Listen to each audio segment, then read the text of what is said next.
प्रश्न कि कलश यात्रा क्यों? एक प्रसंग आएगा या निकल गया जैसे भी, उसमें कि जैसे ही कथा शुरू होने लगी, जैसे ही कथा शुरू होने लगी, सारे देवी देवता आए अमृत कलश लेके कि हमारे से ना अमृत कलश ले लो, लेकिन इस कथा कलशामृत हमारे को दे दो। ये क्यों? क्योंकि देवी देवता के पास पुण्य कर्म करने के बाद वो देवी देवता बन गए, लेकिन उनमें से ईर्ष्या का भाव समाप्त नहीं हुआ। उनको ईर्ष्या होती है। जैसे ही देवराज इंद्र ने देखा कि नारद जी तप करने लगे, वो घबराने लगे। जैसे ही देवी देवताओं ने देखा कि भगवान श्री रामचंद्र को राज्याभिषेक हो रहा, वो डरने लगे, हमारा क्या होगा। उनको ईर्ष्या होती है। लेकिन प्यारी सत्संगत जी, जो एक बार सत्संग सुन लेता है ना, उसकी उम्र बड़ी हो या ना हो, जितनी उम्र होती है वो बढ़िया होती है। अतः ये कथा, ये सत्संग हमारे को जीवन में। एक जगह बैठा था, किसी के घर गया, वो योगाभ्यास करने वाले थे। वो कहते स्वामी जी आप क्या करते हैं? मैंने कहा जी मैं पागल, मैं दीवाना हूँ, जगह जगह सत्संग बस करता हूँ, अपने आप को पहचानने की कोशिश कर रहा हूँ।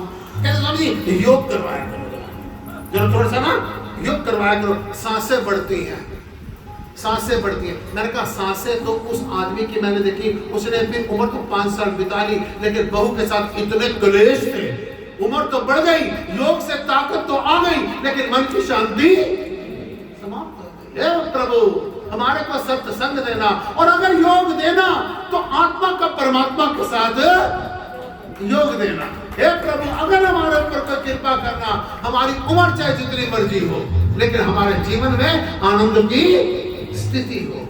तो कलश यात्रा एक तो सिंबल होता है, एक संकेत होता है, ये अमृत कलश है। और दूसरी बात क्या होता है, अभी तो गर्मी थी, मेरी बेटियां, मैं इस बेटी को देख रहा था, मैं इस बच्ची को देख रहा था, ये सारे रास्ते नाचती गई, इसको कल का नशा अभी तक सबको टिक्के लगा रही थी बीच में। अरे मैंने कहा तू रहने दे, बैठ जा, सब डिस्टर्ब होते हैं, ये जोश है।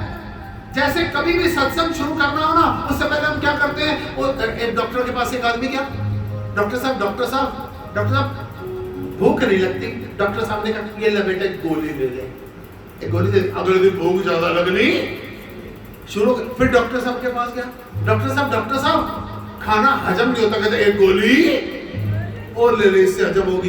तो ये कलश यात्रा क्या है, ये ऊर्जा पैदा करती है, ये ऊर्जा पैदा करती है। कल से हमने कथा सुनने, ये भूख लगती है, और फिर और भूख लगे, वो बार बार बीच में आपको भजन सुनाए जाते हैं, चुटकुले सुनाए जाते हैं, कहानियां सुनाई जाती हैं, गाने सुनाए जाते हैं, यानी किसी न किसी तरीके से आपकी भूख जगे और आप उस परमपिता परमेश्वर के साथ हमेशा जुड़े रहे। ये तो कलश यात्रा।